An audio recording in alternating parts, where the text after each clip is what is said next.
नमस्कार दोस्तों, daffodil coaching की ऑनलाइन क्लास में आपका हार्दिक स्वागत है।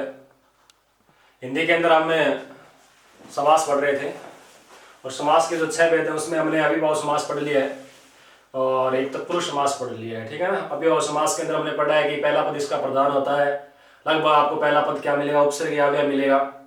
तत्पुरुष समास की विशेषता हमने ये पढ़ी है कि आपको कर्म कारक से लेकर अधिकरण जो कारक है वहां तक विभक्तियां क्या मिलेगी, लुप्त मिलेगी। और दोनों पदों का जब हम समास विग्रह करेंगे तो आपको कर्म कारक से लेकर अधिकरण कारक की विभक्तियां का प्रयोग करना है। ठीक है ना। उसके आधार पर उसका हम नामकरण कर देंगे, चाहे कर्म तत्पुरुष समास है, करण है या संप्रदान है या पदान है।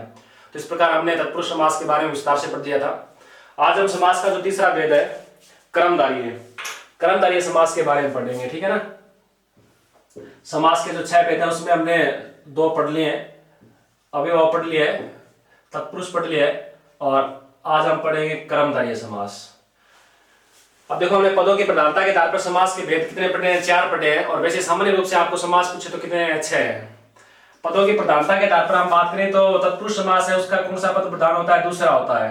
लेकिन ये जो कर्मधारय समास है ये भी तत्पुरुष समास का क्या माना जाता है, एक उपभेद माना जाता है। इसलिए इस समास का भी दूसरा पद क्या माना जाता है, प्रधान माना जाता है। ठीक है ना। दूसरा पद क्या होता है, प्रधान होता है। तो आपको पूछे कर्मधारय समास का पद कौन सा प्रधान होता है, तो इसका भी दूसरा पद प्रधान होता है, क्योंकि ये तत्पुरुष समास का क्या माना जाता है कि उपभेद माना जाता है। देखो, सबसे महत्वपूर्ण इसकी जो विशेषता ये है कि इसके अंदर एक पद विशेषण के रूप में होता है तो दूसरा पद किसके रूप में होता है, विशेष्य के रूप में होता है। विशेषण या विशेष्य, इसके अंदर जो आपको उदाहरण मिलेंगे, या तो एक पद विशेषण होगा या पर दूसरा पद क्या होगा, विशेष्य होगा। या एक पद विशेष्य हो जाए तो दूसरा पद क्या मिलेगा, विशेषण के रूप में मिलेगा। या फिर आपको उपमान और उपमेय के रूप में मिलेगा। ठीक है ना। एक पद उपमान होगा तो दूसरा पद किसके रूप में होगा, उपमेय के रूप में होगा। देखो, दूसरा पद प्रधान की बात करें तो तत्पुरुष समास है, उसका भी दूसरा पद प्रधान है। और कर्मधारय समास है, उसका भी दूसरा पद प्रधान है। और द्विगु समास है, उसका भी दूसरा पद क्या होता है, प्रधान होता है। तत्पुरुष समास की विशेषता तो ये है, इसमें आपको कर्म कारक से लेकर अधिकरण जो कारक है वहां तक विभक्ति क्या रहती है, लुप्त रहती है। इसकी एक मुख्य विशेषता ये है कि इसके अंदर एक पद विशेषण और विशेष्य के रूप में होगा। ठीक है ना। दूसरा पद तो प्रधान होगा, लेकिन उसके साथ साथ आपको विशेषण विशेष्य के उदाहरण मिलेंगे या फिर उपमान और उपमेय के उदाहरण मिलेंगे। वहां पर जो समास होगा वो कौन सा माना जाता है, कर्मधारय माना जाता है। और कुछ उपसर्ग भी ऐसे होते हैं जो किसी संज्ञा पद की क्या बताते हैं, विशेषता बताते हैं, तो वहां पर भी आपको समास कौन सा करना है, कर्मधारय करना है। ठीक है। अब बात यहाँ पर देखो, 4 शब्द है, एक तो विशेष्य है और एक विशेषण है, एक उपमेय और एक उपमान है। पहले हम देखते हैं विशेष्य विशेषण में अंतर क्या है। देखो, विशेष्य और विशेषण, यदि हम बात करें, एक विशेष्य दे रखा है और दूसरा हम यदि बात करें विशेषण, इन दोनों में अंतर क्या है, विशेषण किसे कहते हैं और विशेष्य किसे कहते हैं। जैसे देखो, आपको कोई कर्मधारय के अंदर एक उदाहरण दिया जाएगा, जिस प्रकार आपको दे दिया ये नील कमल है और आपको पूछेगा यहाँ पर समास कौन सा है। तो यदि आपको नील कमल के अंदर समास पूछे तो यहाँ पर समास कौन सा है, कर्मधारय है। और कर्मधारय है किस प्रकार, तो इसकी हम पहचान करेंगे। तो यहाँ पर देखो, एक पद दूसरे पद की क्या बता रहा है, विशेषता के रूप में आ रहा है। तो यहाँ पर यदि हम बात करें, कमल यहाँ पर जो संज्ञा पद है और इस संज्ञा पद की जो विशेषता बताने वाले शब्द क्या कहलाते हैं, विशेषण कहलाते हैं। तो कमल की विशेषता है कि वो कैसा है, नीला है। ठीक है ना। तो यहाँ पर जो कमल दे रखा है वो यहाँ पर पद कहलाएगा, वो क्या कहलाएगा, विशेष्य कहलाएगा। जिस संज्ञा व सर्वनाम की विशेषता बताई जाती है वो तो क्या कहलाता है, विशेष्य कहलाता है। और विशेष्य की विशेषता बताने वाले जो शब्द होते हैं वो क्या कहलाते हैं, विशेषण कहलाते हैं। ठीक है ना। तो यहाँ पर जो नील या नीला जो शब्द होगा वो क्या होगा, विशेषण होगा। तो ये विशेष्य और विशेषण में अंतर है। ठीक है ना। तो वाक्य पद के अंदर जो संज्ञा व सर्वनाम शब्द है, संज्ञा व सर्वनाम जो शब्द है वो क्या कहलाते हैं, विशेष्य कहलाते हैं। जिसकी विशेषता बताई जाती है वो तो क्या कहलाते हैं, विशेष्य कहलाते हैं। और विशेष्य की विशेषता बताने वाले जो शब्द होते हैं, विशेष्य की विशेषता बताने वाले जो शब्द हैं वो क्या कहलाते हैं, विशेषण कहलाते हैं। ठीक है ना। ये आपको थोड़ा सा ध्यान में रखना है कि विशेष्य और विशेषण में ये अंतर क्या है। तो नील कमल के अंदर हम बात करें तो कमल यहाँ पर क्या है, विशेष्य है। और विशेष्य की विशेषता ये है कि वो कैसा है, नीला है। तो नीला यहाँ पर क्या हो जाएगा, विशेषण हो जाएगा। तो संज्ञा और सर्वनाम की विशेषता बताने वाले शब्द क्या कहलाते हैं, विशेषण कहलाते हैं। और जिस संज्ञा व सर्वनाम शब्द की विशेषता बताई जाती है वो शब्द क्या कहलाता है, विशेष्य कहलाता है। ठीक है। अब आगे दे रखा है उपमेय और उपमान में अंतर देखें कि उपमेय क्या है, उपमान क्या है। इसके अंदर है उपमेय उपमान के भी उदाहरण मिलेंगे और आपको विशेष्य विशेषण के भी उदाहरण मिलेंगे। तो उपमेय उपमान की पहचान ये है कि किसी एक पदार्थ की दूसरे पदार्थ के साथ जब तुलना की जाती है, किसी एक पदार्थ को दूसरे के समान मान लिया जाता है, वहां पर हिंदी के अंदर एक अलंकार होता है जिसे हम क्या कहते हैं, उपमा अलंकार कहते हैं। उसके 2 चरण होते हैं, एक उपमेय होता है, कौन सा होता है, उपमान होता है। ठीक है ना। जैसे आपको कोई उदाहरण दे दिया कमल नयन दे दिया, ठीक है ना, क्या दे दिया, कमल नयन। अब इसके अंदर कमल नयन के अंदर दिया आपको समास पूछे तो यहाँ पर समास कौन सा है, कर्मधारय समास है। अब कर्मधारय समास यहाँ पर नयन की विशेषता नहीं है कि वो कमल है, यहाँ पर विशेषण विशेष्य का उदाहरण नहीं है, यहाँ पर एक पद को दूसरे पद के समान माना गया है। तो यहाँ पर किसी की क्या की गई है, तुलना की गई है, जहां पर तुलना की जाती है वहां पर उपमेय और उपमान माना जाता है। तो इस पद के अंदर आप देखें कमल और नयन के अंदर उपमेय क्या है, उपमान क्या है, तो देखो दोनों में अंतर क्या है। उपमेय किसे कहते हैं, जिसकी तुलना की जाती है, जिसकी तुलना की जाती है वो तो क्या कहलाता है, उपमेय कहलाता है, और जिससे तुलना की जाती है वो क्या कहलाता है, उपमान कहलाता है। जिससे तुलना करनी है तो उपमेय क्या, एक सामान्य वस्तु होती है और उसे एक श्रेष्ठ वस्तु से तुलना की जाती है, तो वहां पर एक अलंकार होता है जिसे क्या कहते हैं, उपमान अलंकार कहते हैं। तो ये उपमेय और उपमान में अंतर है। उपमेय जिसकी तुलना करेंगे और उपमान जिससे तुलना करेंगे वो क्या होगा, उपमान होगा।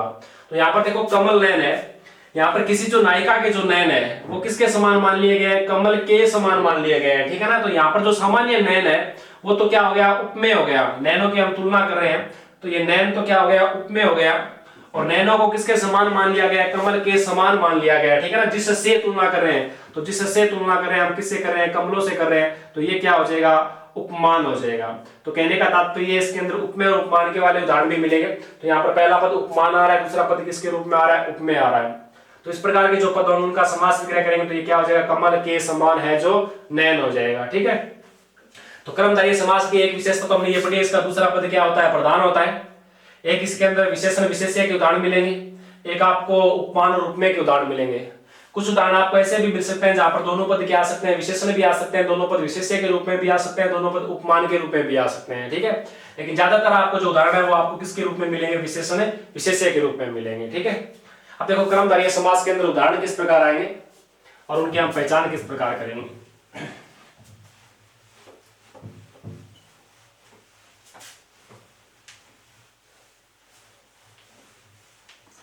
देखो यहाँ पर कुछ उपसर्ग हैं जो किसी संज्ञा शब्द की क्या बता रहे हैं, विशेषता बता रहे हैं, ठीक है ना।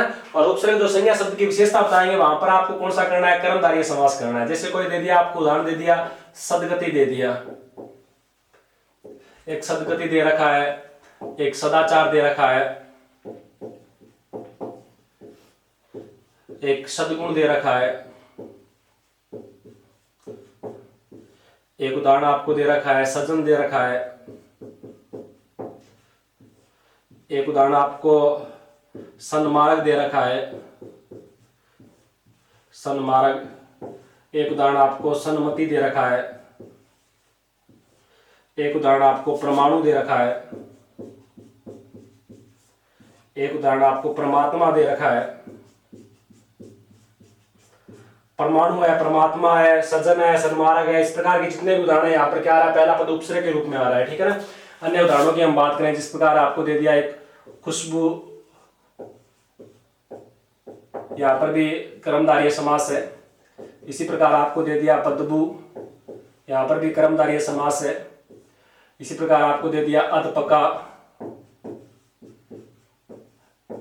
अधपका, अंधविश्वास,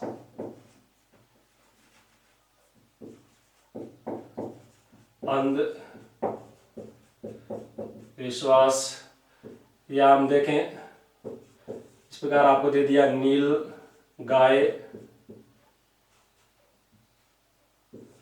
एक उदाहरण दे रखा है नीलोत्पल, नीलोत्पल, एक उदाहरण दे रखा है आपको पीतांबर, पीतांबर, एक उदाहरण आपको दे रखा है नील गगन। इस प्रकार जो उदाहरण दे रखे हैं यहाँ पर देखो, एक पद क्या आ रहा है, विशेषण के रूप में आ रहा है, दूसरा पद किसके रूप में आ रहा है, विशेष्य के रूप में आ रहा है। हमने जो पहले जो उदाहरण लिखे हैं यहाँ पर लगभग आपको क्या मिलेगा, उपसर्ग दे रखा है, ठीक है ना। जिस प्रकार यहाँ पर सदगति है, यहाँ पर भी उपसर्ग है, यहाँ पर भी उपसर्ग है। इन सभी के अंदर पहला पद क्या आ रहा है, उपसर्ग के रूप में आ रहा है। जहां पर पहला पद उपसर्ग है और किसी संज्ञा पद की क्या बता रहा है, विशेषता बता रहा है, वहां पर भी समास कौन सा होगा, कर्मधारय होगा। अब देखो यहाँ पर हम बात करें सदगति है। देखो यहाँ पर व्यंजन संधि के उदाहरण है, ये 3-4 जब उदाहरण लिखे हमने 1 से लेकर 6 तक है। इनमें जो संधि आपको पूछे संधि कौन सी है, व्यंजन संधि है, ठीक है। इसके अंदर यदि हम मूल उपसर्ग की बात करें तो यहाँ पर क्या है, सत्य धन क्या है, गति है, ठीक है ना। तो यहाँ पर सत का अर्थ क्या होता है, अच्छा होता है। तो गति की विशेषता है कि वो कैसी है, अच्छी है। तो यहाँ पर एक पद विशेष्य के रूप में आ रहा है और दूसरा पद किसके रूप में आ रहा है, विशेषण के रूप में आ रहा है। तो जिस समास के अंदर एक पद विशेष्य होगा, दूसरा पद क्या होगा, विशेषण होगा, वहां पर समास कौन सा होगा, कर्मधारय समास होगा। और इस प्रकार के जितने भी उदाहरण है उसका हम समास विग्रह करते समय पहले आपको विशेषण लिखना है और बीच में क्या जोड़ना है, के समान, और उसके बाद में क्या लिखना है, विशेष्य लिखना है। तो ये सदगति का हम समास विग्रह करेंगे तो यहाँ पर सदगति नहीं आएगा, मूल शब्द यहाँ पर क्या है, सत्य है। इसका समास विग्रह करेंगे तो क्या हो जाएगा, सत्य है जो गति। सत्य का अर्थ क्या होता है, अच्छा होता है, ठीक है ना, अच्छा या अच्छी हो जाएगा। तो सत्य है गति मतलब अच्छी है जो गति हो जाएगा। इसी प्रकार सदाचार है, इसका समास विग्रह करेंगे तो यहाँ पर भी देखो सत्य धन्य क्या है, आचार है। आचार का अर्थ क्या होता है, आचरण होता है, ठीक है ना। तो सत्य है जो आचार या आचरण हो जाएगा। इसी प्रकार यहाँ पर सद्गुण का विभाजन करेंगे तो यहाँ पर भी मूल क्या है, सत्य धन्य क्या है, गुण है। तो यहाँ पर भी इसका संधि समास विग्रह करेंगे तो क्या हो जाएगा, सत्य है जो गुण मतलब अच्छे है जो गुण हो जाएगा। देखो सज्जन के अंदर यहाँ पर भी व्यंजन संधि है, इसका भी विभाजन करेंगे तो इसका विभाजन क्या हो जाएगा, सत्य धन्य क्या हो जाएगा, जन हो जाएगा। तो यहाँ पर भी इसका समास विग्रह करेंगे तो क्या हो जाएगा, सत्य है जो जन मतलब अच्छा है जो जन। तो ये जन की विशेषता है कि वो कैसे हैं, अच्छे हैं। तो यहाँ पर एक पद विशेषण के रूप में आ रहा है, दूसरा पद किसके रूप में आ रहा है, विशेष्य के रूप में आ रहा है। सन्मार्ग, सन्मार्ग के अंदर देखें तो यहाँ पर भी मूल क्या है, सत्य है। सत्य धन्य ये क्या है, मार्ग है। व्यंजन संधि के अनुसार इसका परिवर्तन किस में हो गया है, नय में हो गया है। तो सत्य का अर्थ क्या होता है, अच्छा होता है, ठीक है ना। तो ये सन्मार्ग मतलब सत्य है जो मार्ग मतलब अच्छा है जो मार्ग। इसी प्रकार सन्मति का करेंगे तो इसके अंदर भी क्या है, सत्य धन्य क्या है, मति है। तो सत्य है जो मति। तो कहने का तात्पर्य यहाँ पर जो पहला पद उपसर्ग आ रहा है वो संज्ञा पद की क्या बता रहा है, विशेषता बता रहा है, ठीक है ना। तो विशेषता वाले जितने भी उदाहरण है वहां पर आपको समास कौन सा करना है, कर्मधारय समास करना है। तो इनके अंदर यदि आपको समास पूछे तो कौन सा है, कर्मधारय समास है। इसी प्रकार देखो परमाणु है, परमाणु के अंदर देखेंगे तो ये क्या हो जाएगा, परम धन्य क्या हो जाएगा, अणु हो जाएगा। परम धन्य क्या हो जाएगा, अणु हो जाएगा। तो परम है जो अणु, तो अणु की विशेषता है कि वो कैसा है, परम है मतलब छोटा है, सबसे छोटा। तो ये क्या हो जाएगा, परम है जो अणु है। तो अणु की विशेषता क्या है, परम है। तो यहाँ पर भी पहला पद विशेषण है, दूसरा पद किसके रूप में आ रहा है, विशेष्य के रूप में आ रहा है। इसी प्रकार परमात्मा के अंदर देखें तो यहाँ पर भी क्या है, परम धन्य क्या है, आत्मा है। तो आत्मा की विशेषता है कि परम है जो आत्मा। तो आत्मा यहाँ पर विशेष्य हो गया और परम यहाँ पर जो शब्द है ये किसकी क्या बता रहा है, विशेषता बता रहा है, ठीक है ना। तो ये जितने भी उदाहरण हमने लिखे यहाँ पर एक पद है विशेष्य और दूसरा पद किसके रूप में आ रहा है, विशेषण है एक, और दूसरा पद किसके रूप में आ रहा है, विशेष्य के रूप में आ रहा है, ठीक है ना। तो ये इस प्रकार को आपको उदाहरण मिलेंगे जहां पर एक पद संज्ञा होगा, दूसरा क्या होगा, संज्ञा की क्या बताएगा, विशेषता बताएगा। इसी प्रकार देखो खुशबू, खुशबू भी क्या है कि उपसर्ग है। खुशबू की बात करें तो ये भी विदेशी भाषा का उपसर्ग है। खुश धन्य क्या है, ये बू दे रखा है, ठीक है ना। बू का अर्थ क्या होता है, गंध होता है। तो खुश है जो बू, तो बू की विशेषता है कि वो कैसी है, खुश है मतलब बढ़िया है। तो ये खुशबू के अंदर भी समास पूछे तो कौन सा है, कर्मधारय है। और खुशबू और बदबू एक दूसरे के विलोम भी है, ठीक है ना। और इसका हम समास विग्रह करेंगे तो क्या हो जाएगा, बद्ध है जो बू हो जाएगा, ठीक है ना, बद्ध है जो बू हो जाएगा। इसी प्रकार देखो अधपका, अधपका के अंदर हम इसका समास विग्रह करेंगे तो यहाँ पर आधा है जो पका। पकने की जो विशेषता है कि वो कैसा पका हुआ है, आधा पका है, ठीक है ना। तो यहाँ पर ये विशेष्य हो जाएगा और आधा जो शब्द रखा है आधा, तो ये क्या हो जाएगा, विशेषण हो जाएगा। तो इसका हम समास विग्रह करेंगे तो क्या हो जाएगा, आधा है जो पका, आधा है जो पका। इसी प्रकार अध पका है, अध मरा है, अध खिला है, इस प्रकार अध पिया है, ये जितने भी उदाहरण आ जाएंगे वहां पर आपको समास कौन सा करना है, कर्मधारय समास करना है, ठीक है। इसी प्रकार अंधविश्वास, तो विश्वास की विशेषता है कि वो कैसा है, अंधा है, ठीक है ना, अंधा है जो विश्वास। इसका समास विग्रह करेंगे तो क्या हो जाएगा, अंधा है जो विश्वास। तो यहाँ पर एक पद विशेष्य के रूप में आ रहा है, दूसरा पद किसके रूप में आ रहा है, विशेषण के रूप में आ रहा है। नीलगाय देखो, नीलगाय के अंदर यहाँ पर गाय शब्द है वो क्या है, संज्ञा है। और संज्ञा की विशेषता है कि वो कैसी है, नीली है, ठीक है ना। तो इसका समास विग्रह करेंगे तो क्या हो जाएगा, नीली है जो गाय, नीली है जो गाय। तो गाय की विशेषता है कि वो कैसी है, नीली है, ठीक है ना। तो यहाँ पर गाय है वो क्या है, विशेष्य है, और नीली जो शब्द दे रखा है वो क्या दे रखा है, विशेषण दे रखा है। ये देखो नीलोत्पल, यहाँ पर संधि हो रही है, संधि के आधार पर देखें तो ये क्या है, नील धन्य क्या है, उत्पल है। उत्पल का अर्थ पूछे तो उत्पल का अर्थ क्या होता है, कमल होता है, ठीक है ना। उत्पल का अर्थ क्या होता है, कमल होता है। तो कमल की विशेषता है कि वो कैसा है, नीला है। तो यहाँ पर उत्पल जो शब्द आ रहा है वो क्या है, विशेष्य है, और नील जो नीला जो शब्द आ रहा है वो क्या है, विशेषण है। तो इसका हम समास विग्रह करेंगे तो क्या हो जाएगा, नीला है जो उत्पल हो जाएगा। अब देखो पीताम्बर के अंदर दो समास है, ठीक है ना। पीताम्बर के अंदर कर्मधारय समास भी है और बहुब्री समास भी है। दोनों ऑप्शन यदि आपको एक साथ दे रखा है, कर्मधारय भी दे रखा है, बहुब्री भी दे रखा है, तब तो आपको पीताम्बर के अंदर समास कौन सा करना है, बहुब्री समास करना है, ठीक है ना। और बहुब्री ऑप्शन में नहीं दे रखा है, तब हम इसमें कौन सा करेंगे, कर्मधारय करेंगे। बाकी यदि आपको वाक्य में प्रयोग आ जाए तो वाक्य में प्रयोग के आधार पर इसका रूप परिवर्तन हो जाएगा, ठीक है ना। तो यहाँ पर पीत धन अंबर है, ठीक है ना। तो पीले है जो वस्त्र, पीत धन क्या है, अंबर दे रखा है, तो अंबर का अर्थ यहाँ पर वस्त्र है। तो वस्त्रों की विशेषता है कि वो कैसे हैं, पीले हैं। तो पीले हैं तो यहाँ पर अंबर हो गया, विशेष्य हो गया, और पीत शब्द क्या हो गया, विशेषण हो गया। तो विशेषण विशेष्य के आधार पर यहाँ पर है जो समास है वो कौन सा है, कर्मधारय है। वैसे पीताम्बर है वो श्री कृष्ण का या विष्णु के लिए योगुट शब्द है, इसलिए यहाँ पर समास कौन सा है, बहुब्री समास भी है, ठीक है, ये ध्यान में रखना है। नील गगन, गगन की विशेषता है कि वो कैसा है, नीला है, ठीक है ना। तो गगन नीला है जो गगन, तो इसका हम समास विग्रह करेंगे तो क्या हो जाएगा, नीला है जो गगन है। तो गगन यहाँ पर विशेष्य हो जाएगा और नील यहाँ पर क्या हो जाएगा, विशेषण हो जाएगा। तो कर्मधारय तत्पुरुष समास के अंदर दूसरा पद क्या होता है, प्रधान होता है। और एक विशेषता हमने ये पढ़ी है, इसके अंदर एक पद आपको विशेष्य मिलेगा तो एक पद क्या मिलेगा, विशेषण मिलेगा, ठीक है। तो ये जितने भी उदाहरण हमने पढ़े हैं, तो यहाँ पर एक पद विशेषण के रूप में आ रहा है और दूसरा पद किसके रूप में आ रहा है, विशेष्य के रूप में आ रहा है। दूसरी विशेषता हमने कर्मधारय समास की ये पढ़ी है कि इसके अंदर आपको उपमेय और उपमान वाले उदाहरण भी मिलेंगे, ठीक है ना। तो हम कुछ उदाहरण पढ़ते हैं जहां पर पहला पद उपमान हो या उपमेय हो, वहां पर आपको समास विग्रह किस प्रकार करना है, ठीक है। तो देखो उपमान और उपमेय वाले,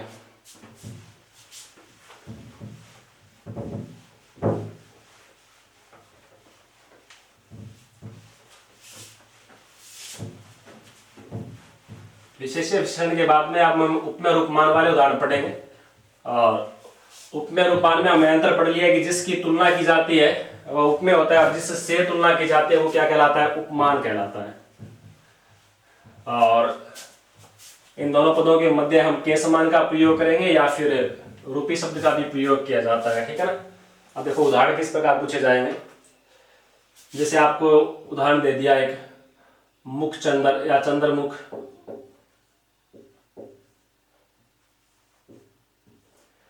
एक दे रखा है मृगनयन,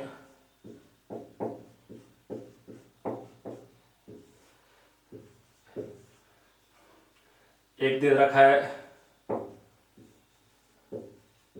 करकमल, एक उदाहरण दे रखा है पाषाण हृदय, एक दे रखा है आपको राजीव लोचन,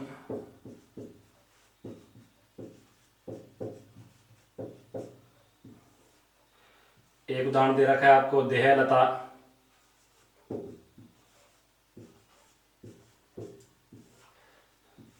एक उदाहरण दे रखा है आपको क्रोधाग्नि,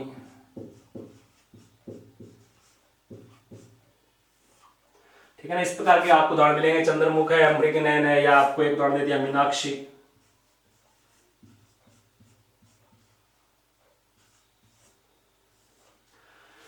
तो ये जो उदाहरण है यहाँ पर एक पद उप में आ रहा है, दूसरा पद किसके रूप में आ रहा है, उपमान में आ रहा है। या तो आपको पहले उपमान मिल सकता है, देखो यहाँ पर दो चीजें हैं, एक तो आपको उपमान और उपमेय के रूप में उदाहरण मिलेंगे, और एक आपको पहला पद क्या आ सकता है, उपमेय आ सकता है, और दूसरा पद आपको क्या मिलेगा, उपमान मिलेगा। अब देखो इनका हम समास विग्रह करते समय आपको ध्यान में रखना है, यदि पहले पद उपमान दे रखा है उसके बाद में उपमेय दे रखा है, तब तो हम इसका समास विग्रह करते समय बीच में क्या प्रयोग करेंगे, के समान का प्रयोग कर देंगे। जिस प्रकार उपमान लिख दिया और उपमान के बाद में के समान है जो उपमेय आ जाएगा, ठीक है ना। और यदि पहले उपमेय दे रखा है और उपमान दे रखा है, तो इस प्रकार के पदों का हम समास विग्रह करते समय पहले क्या लिखेंगे, उपमान लिखेंगे, और दोनों पदों के बीच में किसका प्रयोग कर देंगे, रूपी का प्रयोग कर देंगे, और उसके बाद में हम क्या लिखेंगे, उपमेय लिखेंगे, ठीक है ना। तो इतना अंतर आपको समास विग्रह में थोड़ा सा ध्यान में रखना है। और बाकी यहाँ पर एक पद उपमेय मिलेगा और दूसरा क्या मिलेगा, उपमान में मिलेगा, ठीक है। जैसे देखो यहाँ पर चंद्रमुख है, यहाँ पर जो मुख की तुलना है वो किससे की जा रही है, चंद्रमा से की जा रही है, ठीक है ना। तो यहाँ पर जो मुख है वो क्या दे रखा है, उपमेय दे रखा है। मुख यहाँ पर क्या दे रखा है, उपमेय, और चंद्र यहाँ पर क्या दे रखा है, उपमान दे रखा है, ठीक है ना। जिसकी तुलना कर रहे हैं वो तो क्या होता है, उपमेय होता है, और जिससे तुलना करते हैं वो क्या कहलाता है, उपमान कहलाता है। तो यहाँ पर मुख है वो क्या है, उपमेय है, और चंद्र यहाँ पर क्या है, उपमान है।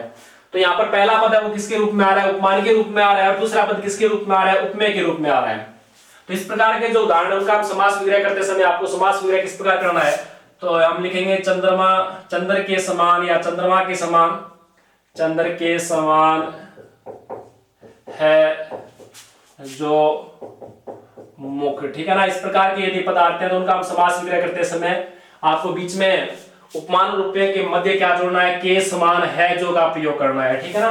तो ये चंद्रमुख का यदि हम समास विग्रह करेंगे तब तो क्या हो जाएगा, चंद्रमा के समान है जो मुख है। और यही उदाहरण आपको इस प्रकार आ जाए, मुख चंद्र दे दिया, ठीक है ना, किस प्रकार दे दिया, मुख चंद्र दे दिया। तो यहाँ पर पहले उपमेय आ गया और बाद में क्या आ रहा है, उपमान आ रहा है। तो इस प्रकार के यदि पद हो तो उनका हम समास विग्रह करते समय दोनों पदों के बीच में किसका प्रयोग करेंगे, रूपी का प्रयोग करेंगे, ठीक है ना। तो ये क्या हो जाएगा, चंद्र रूपी क्या हो जाएगा, मुख हो जाएगा। तो भाई यहाँ पर अलंकार की बात करें तो यहाँ पर है वो उपमा अलंकार है, और इस प्रकार के जो उदाहरण होते हैं वहां पर जो अलंकार माना जाता है वो कौन सा माना जाता है, रूपक अलंकार माना जाता है, ठीक है ना। तो रूपक अलंकार के उदाहरणों के मध्य हम रूपी का प्रयोग करते हैं, और उपमा जो अलंकार होता है वहां पर है एक वस्तु को दूसरी वस्तु के समान माना जाता है, तुलना की जाती है, वहां पर हम के समान का प्रयोग करते हैं, ठीक है ना। बस इतना अंतर है। बाकी आपको समास पूछे, मुख चंद्र के अंदर भी कर्मधारय समास है, और चंद्रमुख के अंदर भी पूछे तो यहाँ पर भी कौन सा है, कर्मधारय समास है, ठीक है। अगला देखो, मृग नयन दे रखा है। तो यहाँ पर मृग नयन के अंदर देखो उपमेय और उपमान में हम देखें तो एक पद यहाँ पर उपमेय है, दूसरा पद यहाँ पर किसके रूप में आ रहा है, उपमान के रूप में आ रहा है। तो हम बात करें यहाँ पर किसी के सामान्य जो नयन है, वो किसी नायिका की जो नयन है वो क्या है, उपमेय है, और उनकी तुलना किससे कर दी है, मृग नयनों के समान कर दी है, ठीक है ना। तो यहाँ पर इसका हम समास विग्रह करेंगे तो क्या हो जाएगा, मृग नयनों के समान, मृग नयनों के समान है जो नयन, ठीक है ना। तो किसी नायिका के जो नयन है वो किसके समान है, मृग के नयनों के समान है। तो यहाँ पर यदि आपको समास पूछे तो कौन सा है, कर्मधारय समास है। अब देखो करकमल है, करकमल के अंदर यहाँ पर पहला पद क्या दे रखा है, उपमेय दे रखा है, और दूसरा पद यहाँ पर क्या आ रहा है, उपमान आ रहा है, ठीक है ना। तो यहाँ पर कर का अर्थ क्या होता है, हाथ है, मतलब किसी की जो हाथ है वो किसके समान, कोमल है, कमल के समान है। यहाँ पर पहला पद क्या दे रखा है, उपमेय दे रखा है, और दूसरा पद क्या दे रखा है, उपमान दे रखा है। तो इस प्रकार के यदि उदाहरण हो तो उनका हम समास विग्रह करते समय पहले आपको क्या लिखना है, उपमान लिखना है, बीच में किसका प्रयोग करना है, रूपी शब्द का प्रयोग करना है। तो ये कमल रूपी क्या हो जाएगा, कर हो जाएगा, ठीक है ना। कर का अर्थ क्या हो गया, हाथ हो गया। तो इसका हम समास विग्रह करेंगे तो क्या हो जाएगा, कमल रूपी कर हो जाएगा, ठीक है। इसी प्रकार पाषाण हृदय है, मतलब किसी का जो हृदय है वो किसके समान माना गया है, पाषाण के समान माना गया है। तो यहाँ पर पहले उपमान दे रखा है, उसके बाद में उपमेय दे रखा है। तो इसका समास विग्रह करेंगे तो क्या हो जाएगा, पाषाण के समान है जो हृदय हो जाएगा, ठीक है ना। पाषाण के समान है जो हृदय।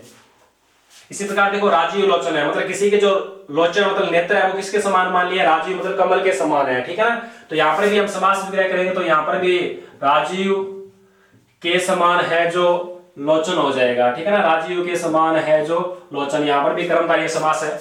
अब देखो देहलता के अंदर, देहलता के अंदर यहाँ पर पहले क्या दे दिया, उपमेय दे दिया, और बाद में यहाँ पर क्या दे रखा है, उपमान दे रखा है।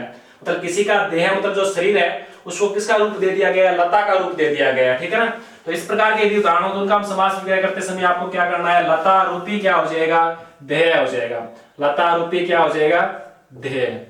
इसी प्रकार क्रोध अग्नि का हम समास विग्रह करेंगे तो यहाँ पर समास विग्रह करेंगे तो ये क्या हो जाएगा, अग्नि रूपी क्या हो जाएगा, क्रोध हो जाएगा, अग्नि रूपी क्रोध।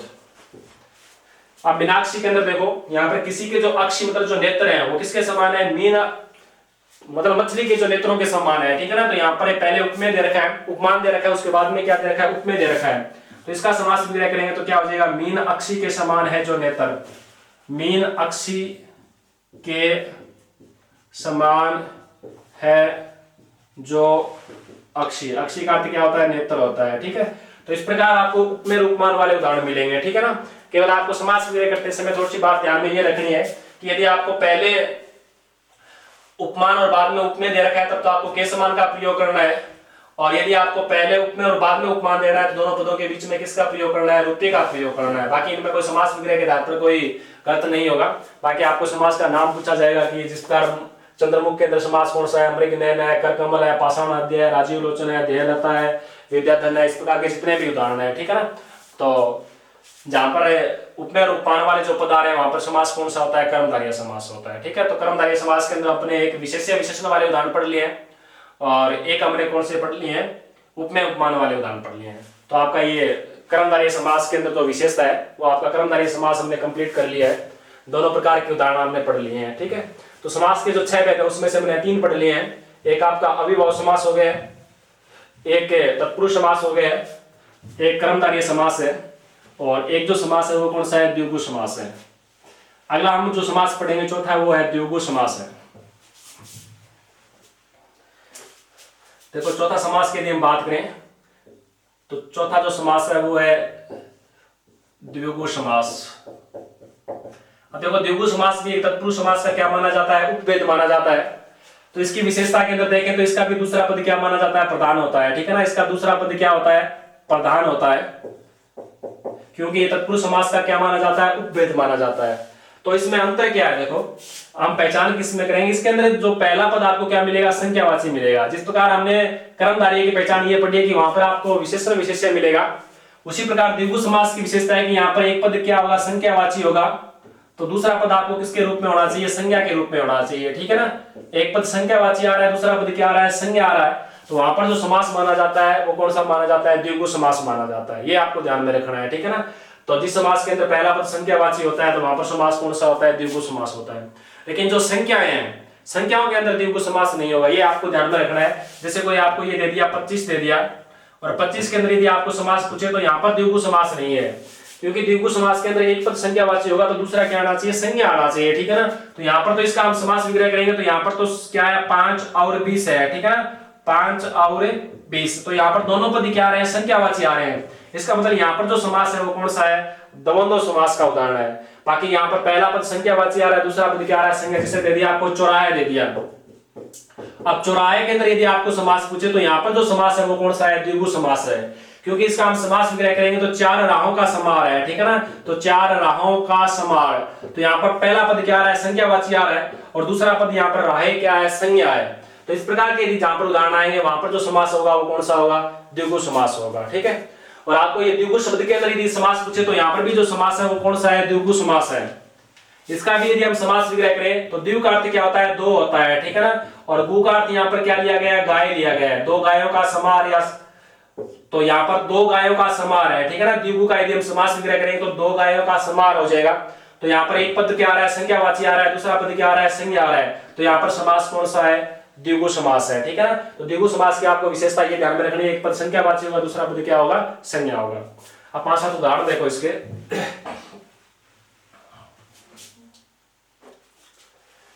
जैसे आपको उदाहरण दे दिया, एक दुवन्नी दे रखा है,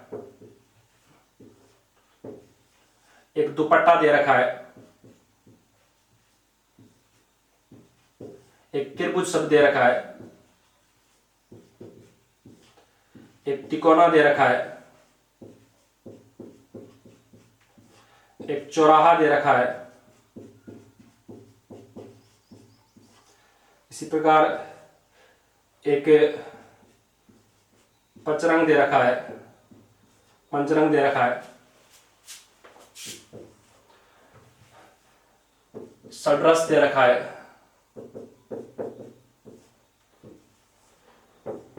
सत्ताय दे रखा है, अठन्नी दे रखा है, दशाब्दी शब्द दे रखा है, इसी प्रकार शताब्दी शब्द दे रखा है। ये जो उदाहरण है इनके अंदर एक पद क्या दे रखा है, संख्यावाची दे रखा है, दूसरा पद किसके रूप में मिलेगा, आपको संज्ञा के रूप में मिलेगा, ठीक है ना। दुवन्नी के अंदर देखें तो यहाँ पर क्या हो जाएगा, दो आनों का समार हो जाएगा, ठीक है ना। दुवन्नी के अंदर देखें एक पद क्या आएगा, संख्यावाची आएगा, दूसरा पद क्या आएगा, संज्ञा आएगा, दो आनों का समाहार। तो दो आनों का समाहार है, यहाँ तो पहला पद संख्यावाची आ रहा है, दूसरा क्या आ रहा है, संज्ञा आ रहा है। तो यहाँ पर आपको समास पूछे तो कौन सा है, द्विगु समास है। इसी प्रकार दुपट्टा, दु का अर्थ क्या हो गया, दो हो गया, और प्लस में यहाँ पर क्या है, पट्टा, दो पट्टों का समार या दो पट्टा वाला, ये दुपट्टा हो जाएगा, दो पट्टों वाला, ठीक है ना, दुपट्टा। तो एक पद यहाँ पर संख्यावाची आ रहा है, दूसरा क्या आ रहा है, संज्ञा के रूप में आ रहा है।